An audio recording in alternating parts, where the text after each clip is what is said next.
అందరూ రోజు ఈ స్మార్ట్ వాచ్లు ఇలా చెక్ చేసుకొని అమ్మో మనం ఇన్ని వేల స్టెప్స్ వేసాం, చాలా గొప్పది అచీవ్ చేసామని చెప్పి ఫ్రెండ్స్లో మనం షేర్ చేసుకుంటున్నాం. కాకపోతే ప్రతి ఒక్కరు గుర్తుపట్టిన మెయిన్ ఇంపార్టెంట్ థింగ్ ఏంటంటే మనం ఎన్ని గంటలు కూర్చుంటున్నాం, అంటే ఆ కూర్చునే జాబ్లో ఎంతసేపు మనం కుర్చీకి అతుక్కుపోతున్నాం.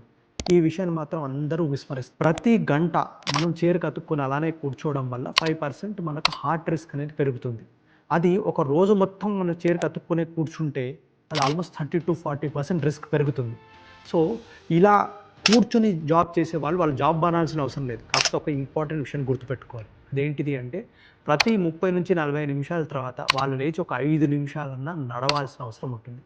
రోజులో కనీసం ఒక 10-15 మినిట్స్ అన్నా బ్రిస్క్ వాక్ ఖచ్చితంగా చేయాలి. అది ఓన్లీ వాకింగ్, నేను ఇన్ని వేల స్టెప్స్ ఇదే తిరిగాను అనుకుంటే సరిపోదు.